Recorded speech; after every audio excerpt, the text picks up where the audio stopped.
So let's get started.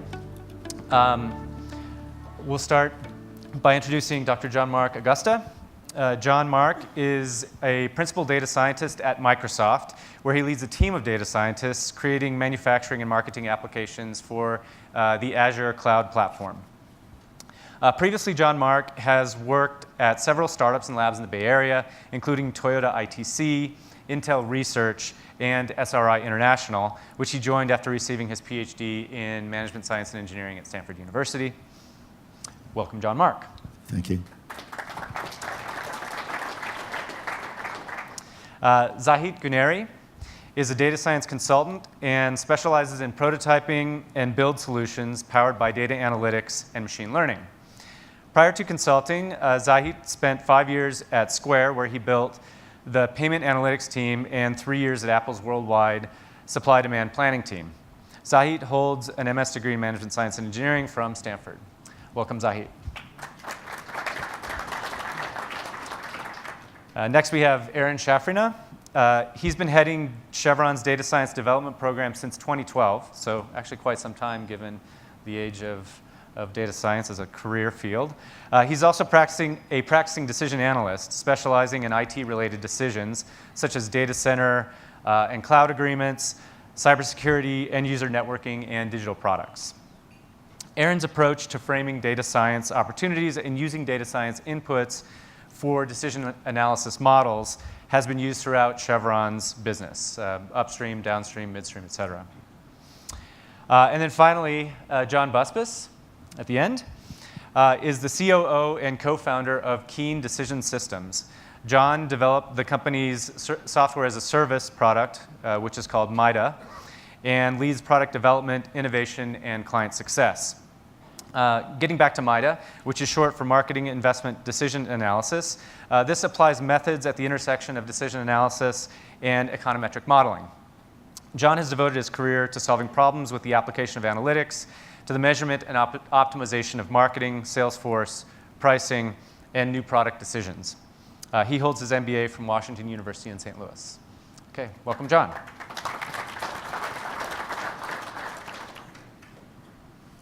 Okay.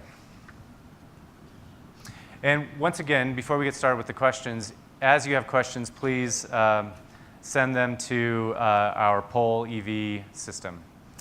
Thanks. The earlier I get them, the easier it is for other people to see upvotes and include them in the discussion. Okay, so let's get started with John. What are the key differences between what data scientists do and what decision analysts do? Yeah, so I think about data science as looking at data as an information asset, whereas decision analysis is helping people to make better decisions. And you know, as you think about decision quality, meaningful information is one of the 6 points, and that's really where I see the glove, you know, the fit between the two disciplines. Thanks. All right, Aaron, what are the core data science skills? We touched it a little bit last time, but I'd like to get your take on it. And how do they differ from the core skills of a decision analyst? So I'll just talk about my data science development program. And there we teach how to clean data. We teach different advanced statistical concepts, and also machine learning and other advanced coding concepts. So data scientists are usually more skilled in coding, have a deeper statistical knowledge, and they also have domain knowledge, and for DAs, they also have to have domain knowledge. The big difference for DAs is they're more focused on the decision, and they also usually have a stronger financial acumen than the average data scientist, from what I've seen. Okay. And Cassie gave a really great example of machine learning. On the whole, put pictures of cats, and then it'll learn that it's a cat rather than hard coding explicitly in, so I will not give another example on that. Mm-hmm. Well done on that talk, by the way, Cassie. So I want to build on what you just said. So you said that something that decision analysts, a skill that they tend to have that your data scientists don't tend to have.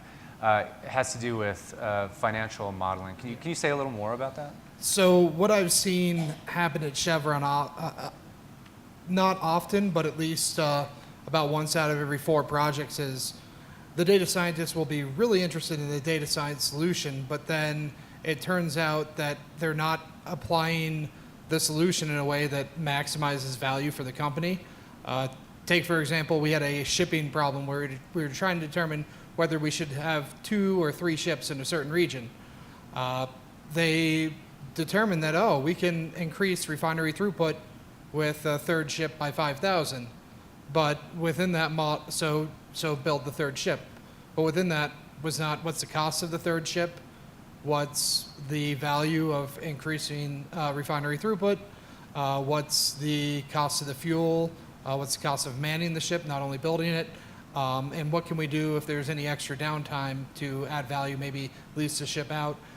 None of that was included in there. So it was a decision that was made primarily just based on, oh, can the 3rd ship add extra refinery throughput to a refinery? Yeah, so do it, rather than is it worth it? Mm-hmm. Thanks. Good. John Mark. Yes. What can the field of data science learn from DA? Well, I want to pick up on this idea that Aaron just brought up, because I see it. I don't think a lot of decision science projects, machine learning projects, actually do look at what it's worth to the company.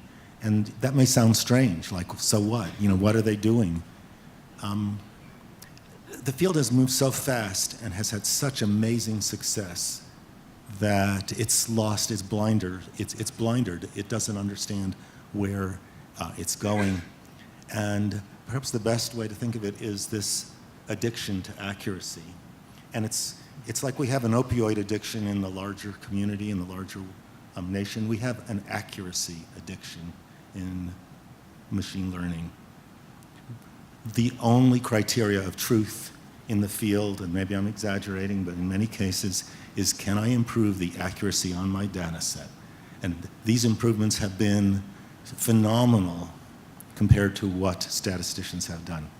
When I go from 30 samples to 30 million samples, and when I go from an algorithm that has 6 degrees of freedom to one that has 1 billion degrees of freedom, you would be surprised. I remember a discussion with one of my VPs. We were in front of a client, and we didn't get the account. And the VP said, you know, our accuracy, it was all about accuracy. I had been with the client, and the client was in the fashion industry, and they said, well, you know, our strategy here is to get our product cycle down from 2 years to under 6 months. No one in the room among the data scientists, that didn't resonate with them.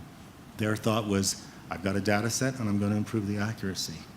And I think getting a decision analyst out in front of the project, getting a decision analyst, I think there's a role there to be the first person on the beachhead before the technician comes in. Yeah. It is an opportunity. Yeah, that makes sense. I think with what Aaron said, what you just said, there's this, and actually in my experience also on a data science team, is this connection to value is often missing. And that's really where I think this community, I mean, we make our living on value. And I said earlier that, you know, it's an unimpeachable thing to say that someone is making a data-driven decision, right? Like that's how can that be bad? That's a good thing. But the question is that more important, or is it more important to make a values-driven decision, right? So just adding my 2 cents. Okay, I'd like to move to Zahid. You haven't had a chance to talk yet. Why should a data scientist care to learn DA skills? And maybe as you talk about this, you can talk about maybe how your DA skills have helped you in your career. Yep, exactly. So it's gonna end up building on the same thoughts, but I found having the DA, like especially the soft skill tool set, on my background, working on the data science projects, gave me that perspective that I think John Mark mentioned that should be on the table. And when I compare and contrast that to the other data scientists in the teams, they end up typically like nerding out or like hyper-focusing on getting their like best model, best precisions. So that it kept me away from that race. So I'm really glad to do that. One particular example could be from my work, where I will abstract it a little bit to just to keep it like respect my clients' like privacy. But we had a customer labeling problem where you could, like, if you give it to the data scientist, they will come up with like really sophisticated models and really like hyper focus on making it as accurate as possible. The way we started was very scrappy, very pragmatic. Just like, what can we do in a couple of hours, maybe with a very simple keyword lookup on your customers' names and like what that tells for you. So we did that work. It was a couple of hours. We got some value out of it. Then later on, we did all those like different other models as well, and we spent actually days or even weeks. And we definitely had improvements. But when we stopped and looked back at the very end, we saw about 80% of the value that we got was in the first couple of hours with the keyword lookup. And who was going to tell us where to stop?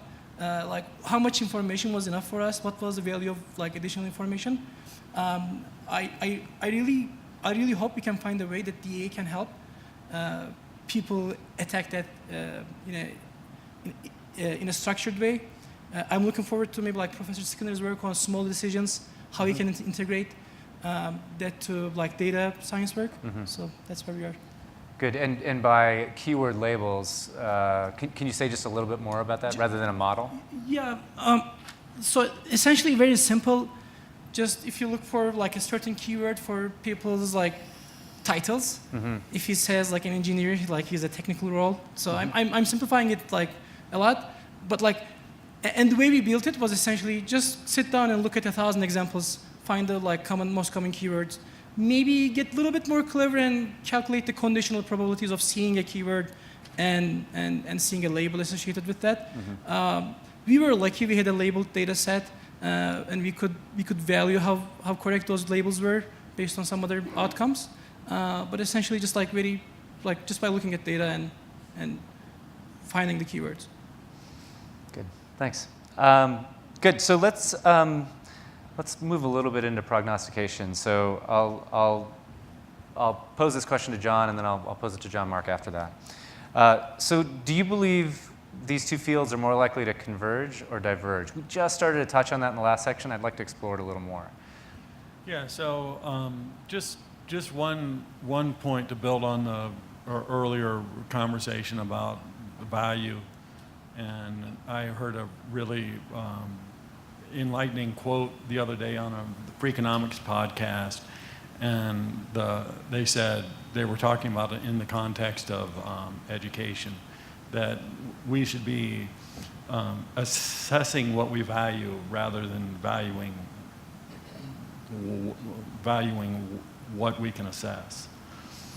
And that kind of speaks to this kind of addiction to accuracy that John Mark was just talking about. In the marketing space, I see a lot of people focusing on, we got to get our opening click rates, we got to get to attribution, we've got to get to, this and that, and not anyone ever kind of stepping back to think about, well, what does this mean for the total value, the net present value that we're driving for the brand, or how does this actually result in driving more sales? If you could improve your click rate, could you then turn around and tell the executive to up their forecast by 1%? And the answer is almost no. And you have a whole team of data scientists working on trying to improve their click rates. And it's like, well, you're probably focusing it's good to know your click rates if you're looking to target by a keyword or something like that. Great, then it has a proper context. So this framing, this aspect of A, in having a committed decision maker, and B, having the right frame is like one of the fundamental blind spots of at decision science. Yeah, the so-called type 3 error that Cassie mentioned. Yeah. I mean, in the she hit it. keynote. She hit it on the Right. head. So I can answer your question now. But, Okay, all right. Yeah, so I don't wanna hog convergence the space, or so go ahead. divergence of Okay. the two fields? So I ultimately think they're going to converge, and I think when we've already heard it quite a bit this morning. I think there's going to be a lot of frustration over data science and data, and there's a lot of investments being made in this area and more executives are going to be facing the problem that I just articulated. You know, you can tell me a lot of things at a very granular level, and you can tell me that you built this great model that you can't explain, but it's very accurate. So, but now I'm frustrated because I've put all this money in and I really can't do anything with it. And then that's going to be where there's an opportunity for decision analysis to come and save the day. Say, hey guys, let's back up. Let's think about the frame. Let's think about bringing a committed decision maker into this. Let's think about all the decision quality points. I want to echo that Please. idea, that sense of frustration in the data science field. It's also moving very fast. And I see some people in the data science field want to remove that title from their resumes. They don't want to be called data scientists anymore. So, on the other hand, I don't hope for a convergence. There's a lot of pedestrian, if I can call it, data science work that there's no reason for decision analysts to invade, and it's actually not that interesting. We're never going to help, this community is never going to help machines recognize cats better. But also, there's a lot of incremental work that's done. A lot of data science work is, and this is an interesting example, in advertising on the web, switching two lines. The first line goes second, the second line goes third, and the third line goes second. 5% increase in revenue on the web page. Okay, that web page is earning, though that system is earning $1 billion a year. So to twiddle with that, to make to look at that critically, to tell the managers, well, you know, maybe we should look at your value function. You're not going to get a wide audience. But on the other hand, I think there's a lot of interesting work, a lot of problems in data science right now, a lot of issues in data science that I think this community has a lot to say about. I think data scientists, there's this recent foment about ethical decision making. I think the AI community is really realizing that this is going to bubble up. And it's so critical because the models that are being used are completely opaque. Now, when we do a multivariate regression and we look at the standard errors on a coefficient, right? You may think that's a very compromised view of what inferential reasoning is. If I've got 1 billion coefficients, I have no idea what is explaining that decision. Explainability, interpretability, and causality right now are the Achilles heel of data science. And I think there's a huge, huge need to go beyond pure predictability, which is where the field is right now, in those areas, not in recognizing cats, but in the idea of how we make ethical decisions. And I think this community is probably one that has thought that through. Good. Good. We are getting flooded with questions, so I think I'm gonna start with some of these questions now, I think, a little early. We talked about making recommendations for the group, and I want to make sure you all have a chance to do that. But I want to start with this top-graded question, which is basically asking for a recommendation. How do you get data scientists to talk to decision analysts when they don't think they need a decision analyst in the first place? I'll open that up to the group. Go ahead, Aaron. That is the $1 million question that here at Chevron this year I've been tasked to answer. It's Only million? a $1 billion question, Okay, all more right, like. all right. Yeah, I would say it's easily worth $1 billion if we can get that to happen at Chevron. It's something that you have to start with just education to data scientists. You would not believe the most basic value of information talk, how many heads would scratch on that in the data science field, because they're very smart, very analytical, but when it comes to a simple just confusion matrix of type 1 and type 2 error, you give them a ratio of you'll detect 9 true or 2.5 false positives on average, or 5 true and 1 false positive. I had a room of 20 data scientists giving this talk. They each had a answer for me which one they would prefer before they knew the benefit of detecting something ahead of time and the costs of being wrong and having a type 1 error. So it was one of those things that it became very apparent to me on the data science models throughout Chevron that they're very accurate and they're very good, but they're answering that type 3 error. They're answering the wrong question rather than how can this add value? How can better predicting what people may bid on an auction add value? It's, we can win every time if we bid this. Do you want to win every time?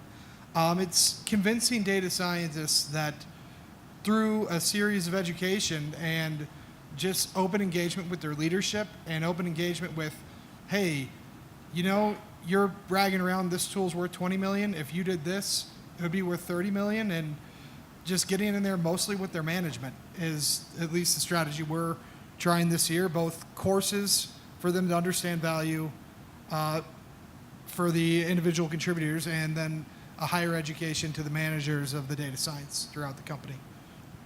Thanks, Aaron. So I would just add that if it becomes the decision of the data scientist to involve a decision analyst, it's probably dead in the water. Already a problem. Yeah, because ultimately it takes the sort of framing of the organization and the person who is the committed decision maker to decide, hey, I need these sort of skills on my analysis team. Mm-hmm. So and I think Cassie articulated this earlier. You get a bunch of data scientists together who have been rewarded for complexity mm-hmm. and analytical thinking all through their careers, and they're not going to immediately determine, we need this frame, and we need to have a decision maker and all of the things that drive decision quality mm-hmm. I Immediately. think that simple question, who is the decision maker? What's the decision? Which is often your first question when you walk in the room. If we could just get the data science teams to ask that or to recognize that, and maybe, there's an awful lot of online courses right now. A lot of people are running data science with Coursera or other online courses. If there could be a decision intelligence, to use Cassie's term, component right now to data science, that would be a good but small and incremental improvement. Yeah, I like that. All right, another recommendation question from the audience, so it fits. How do we help decision makers recognize that making decisions about the future driven by data from the past can be risky? And what do we offer as a solution? So, Zahid, would you like to? I really love the framework we have about good decisions versus good outcomes and bad outcomes. I think we should, and with data science models, since people are addicted to accuracy and perfectness, they really show the good outcomes most of the time. Mm-hmm. So I think showing the cases where the bad outcomes can happen, even with the good decisions, will be a good step toward that. And it will apply to more areas. So it will definitely, it can be a big strength that the DA community can play mm-hmm. In getting into those discussions more and more. Mm-hmm. Mm-hmm. How should data scientists choose which DA skills to learn about? Like, what are the skills that would leverage the most for a data scientist? Go ahead. So I will start. Okay, well, sure. I mean, when I sit in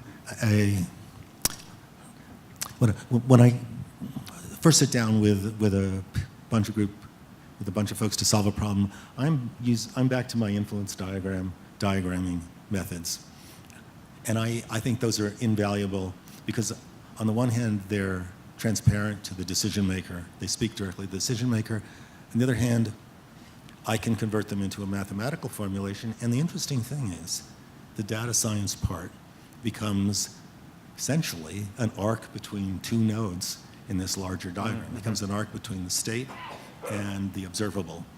And I can turn that over to the data scientist and say, that's your problem, solve it for me, I'll integrate it into this larger model, and then I have a way of explaining this framework to the larger analyst. So just coming from that field of working with influence diagrams, I have a very strong bias toward that tool set. Yeah, I like that description.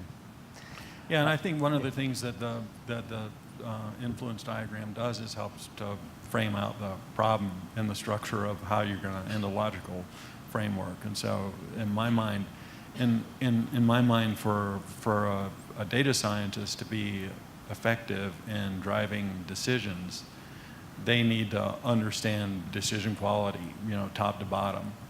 And to your point, Aaron, understanding the value, like how to model the financial value, or we were talking earlier about loss functions. I mean, just how valuable is a difference, And so really thinking about this from top to bottom in terms of decision quality. Yeah, it's a simple and straightforward framework. Yeah. Right? So, go ahead, Zai. Yeah, I can.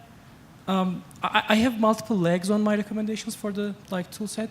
One of them is to playing to our strength, and so John Mark mentioned the result of self-teaching, self-learning on the data science world.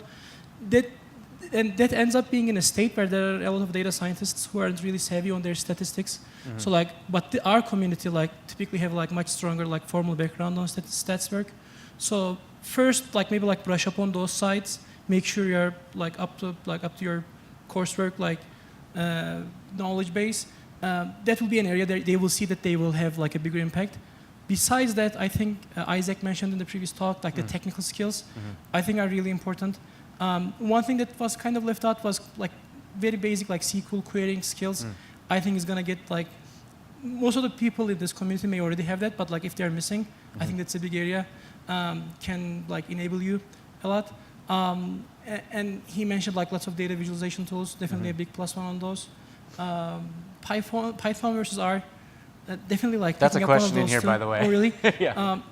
Python versus R. My preference, because it's you can utilize it in more and more places, is a good career growth investment. I favor Python because you can use for other stuff as well. And I see it more widely accepted in different roles. However, R, I agree with Isaac as well. Our background is more suitable for R than Python, but I would still favor Python over R.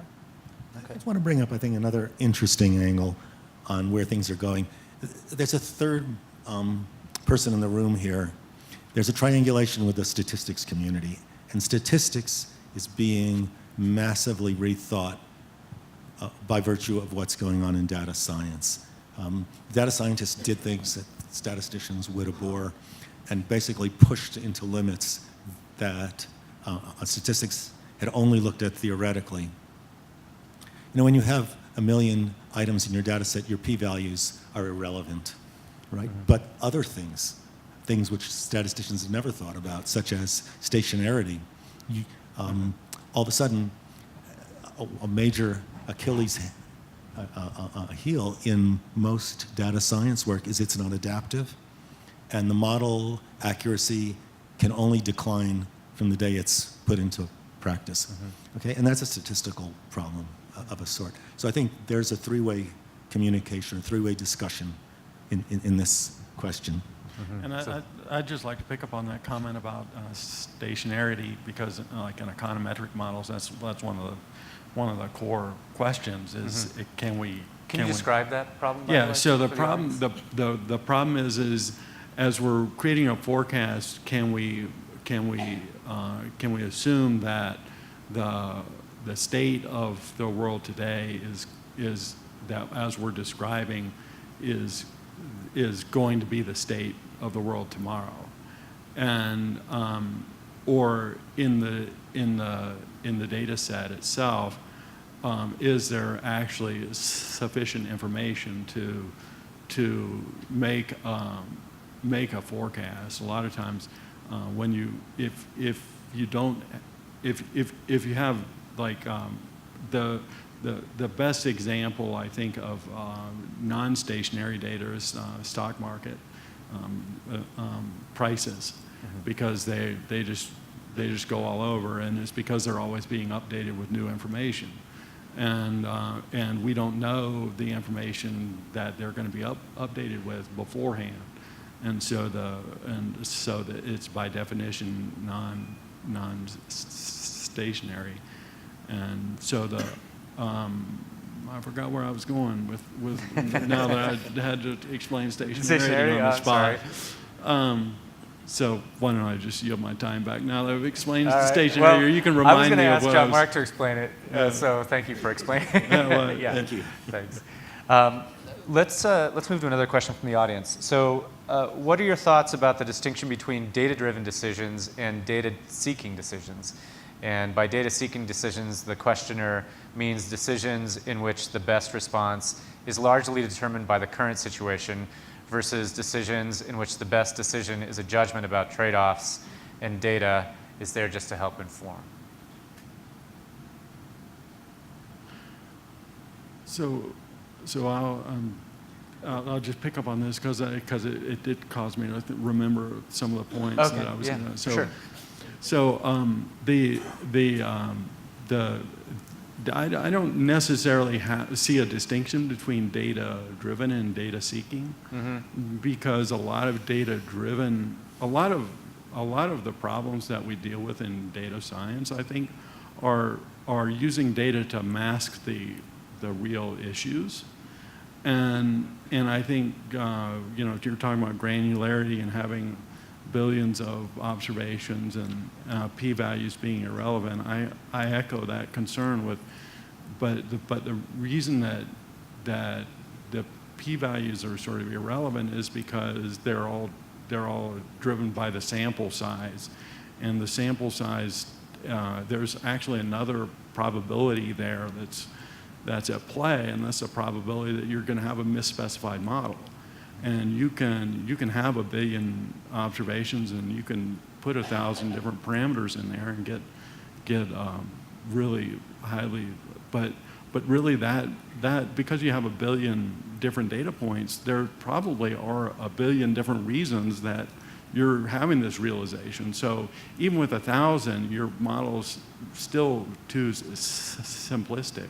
And so you have all of this data, and you mentioned this in unimpeachable problem statement to say that we have data, and so I would say that even with 1 billion observations, you're still in a data seeking problem, and the data that you're seeking is the data of the people that need to use this to make the decisions. Yeah. It's not that you need not that you need 1 billion parameters or whatever. It's just that you need the people involved in this problem. Yeah. And so I think everything is a data seeking problem. It's just what type of data. Are you seeking the right data? Yeah, right? yeah, exactly. It's this value of information and question having a bunch of observations is not necessarily the right data to have to make a decision with. Right. Thanks. We have a question from the audience that's directed to John Mark. You talked about a system earning $1 billion by tweaking a website. How does one attribute value correctly and deal with causality? What role can DA play in the value attribution problem? I'm not sure what the connection is. Those are the idea of attributing causality and value touches on, I believe, the key, as I said, Achilles heel, how data science is used. I simply wanted the example to show that it's so compelling to the business. It's so hard to step away and just get some perspective when you found something that is so lucrative. This addiction also to advertising, I believe, is something we have to recognize. It might be really interesting to just take another look at causality, because, again, there is a small but burgeoning community within the statistics world and within the AI world, and what Udaya Pearl is doing, that has now brought causality to the forefront of their research. And the idea that I need a double-blind study, or I need a randomization to come up with my ground truth on what is a causal influence, is seriously questioned. And that's good news. And now I think we can look much more broadly at determining causality, and that's such a breath of fresh air in this whole world where we haven't even made inroads into good explainability. Well, if we have causality, then we've got explainability solved. And again, just to put the selling point back about influence diagrams, the structural equation models. It was funny. One of my statistician colleagues said, you know, he was been working on these causality diagrams. He couldn't figure out what this notation was. And I said to him, they're just Bayes nets. And he said, oh my gosh, now I get it. So the structural equation models that Udaya Pearl is working with, we're familiar with that notation, and that is really, I believe, where the current work in causality is best approached right now. Good. Thanks. In practical terms, another question from the audience, how do you convince management that they need a decision analyst in addition to data scientists? I'm just going to small comment there. Okay. Why don't you all, when you start a new engagement, pull in a data science team, and then you'll be the person who is leading that, and you can set the pace. I like that. Aaron. What I've learned is it's slowly happened organically as we've grown out data science from something where we had 20 people who were doing data science part-time to closer to 80 people who were doing it full-time. As that's happened, and more formality and model reviews, standardizing around R and Python, et cetera, as the practice of data science has matured, it's become clear that the type 3 error, if you will, or just not maximizing the value of a tool has been occurring as people start to have that dialogue.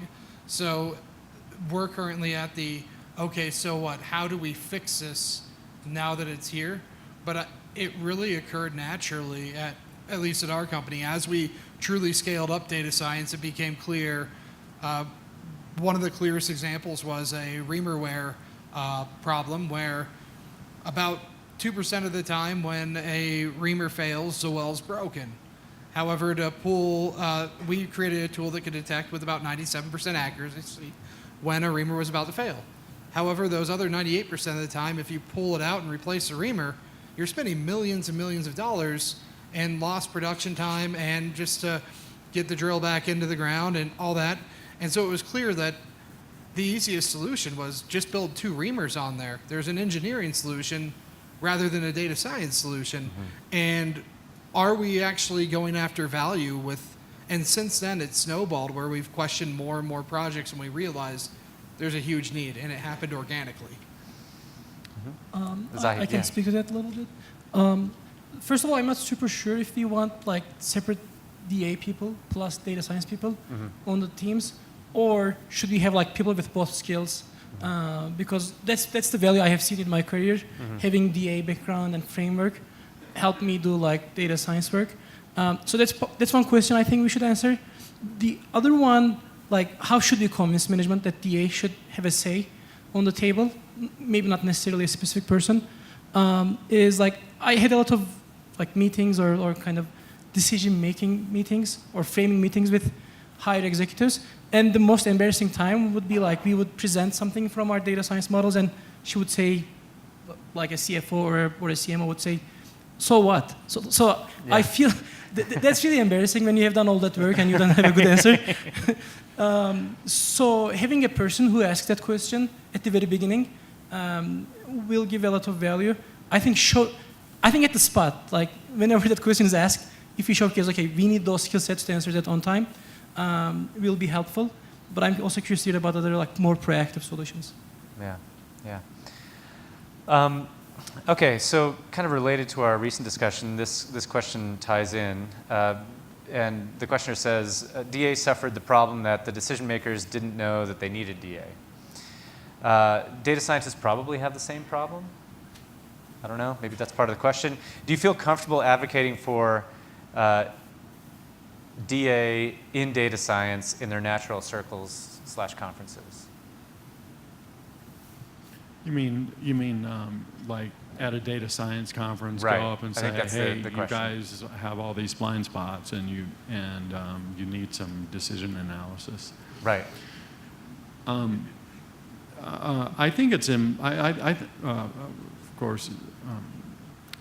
think it's important to speak to the to the data science community about decision quality.